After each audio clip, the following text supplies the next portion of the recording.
U.S. establishment.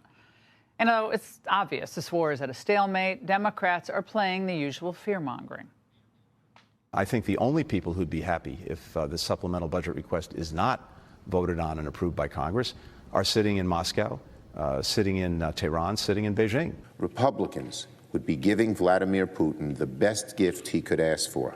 The future of the world is at stake. Republicans are playing games with the security of the world. What happens if Putin marches through Ukraine? What's next? NATO countries. Right. Our sons and daughters are at risk of being a part of a larger conflict. I guess the Democrats never really were anti-war. They were just anti-us. Now, meanwhile, what do Americans say that they want and they desperately need? Well, the residents of West Monroe, Louisiana, were featured in a CNN report that really caught my eye today. Watch. People don't realize this is kind of like a third world country. There's need for clothes, food, housing. There's many, many homeless in this area. I don't know how these families that come to this redneck parade, this community, even can buy groceries, because you got to either choose to buy gas, or do I buy groceries, or do I pay my electric bill? All this has managed to happen in the last 3 years. We're ready for Trump to get back in. Do you think that Biden doesn't care about people down here? I don't think that he has a clue.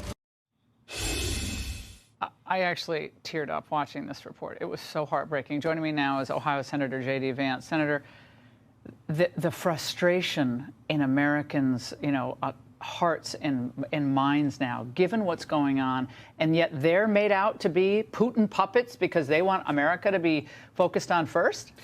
Laura, it's utterly disgraceful. We're about to go through the United States Senate tomorrow, a very undignified process where Zelensky comes to town and demands that you give him, the American taxpayer gives him another $61 billion.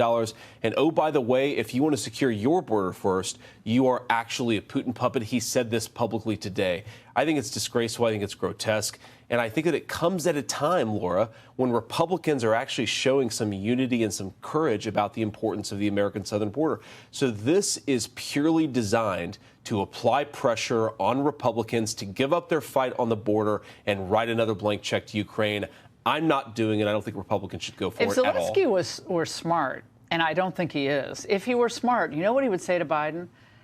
We're desperate. Europe's not going to pony up the money. We're desperate. You need to work on your border. If you really show good faith on your border, they are going to support us, or maybe they'll support us. But if he were smart, he would do that. But he's a fanatic, and he won't do that. That's exactly right. If he was smart, he would apply pressure to Biden to come to the negotiating table on the border. We've been very clear, both the pro-Ukraine and the folks who are more skeptical of Ukraine funding, Laura, we've been clear. You don't get another dime until the president focuses seriously on border security. And this gives lie to the idea that Zelensky is just a totally admirable figure who's defending his own country. Martial law. He's coming to the United States of America, lecturing us and demanding more American taxpayer dollar. Oh, by the way, while he throws priests and other figures in jail. I think this is disgraceful, Laura. I've been in the Senate for almost a year now. This is the most disgraceful charade I've seen in my year here. Americans should make their voices heard. I know people say, oh, they don't answer the phone you call. Yes, they do. Call the Senate, call the U.S. Senate, and call the House of Representatives. By the way, Zelensky kicked off his D.C. visit by taking a shot at lawmakers like you.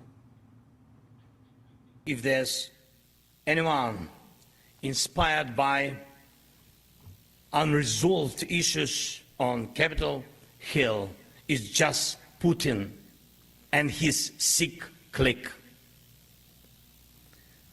They see the dreams come true when they see the delays or some scandals. This is every Twitter liberal. How's that playing in West Monroe, Louisiana tonight? It doesn't play at all, Laura. We're trying to get Zelensky and everybody else to think rationally about this war. That doesn't make you a Putin puppet. Those people in Louisiana, they said the summer offensive was going to win. Exactly. That was going to be the difference. What happened to the summer offensive? They've gained There's no accountability. Minimal territorial gains. They still want another $61 billion, and the only thing it's going to accomplish is turn Ukraine into a permanent client state of the United States. Laura, they're going to be unable to pay their pensioners. They're going to be unable to pay the basic function of civil government. I have a question. That is where this policy has led. It's a disgrace. We learned this weekend that we are funding 1/3 of Ukraine's government. That includes teacher salaries, janitor salaries, everybody's, not just the military. Everybody's salaries are funded by the U.S. taxpayers as the people in our country are deciding between food or medicine.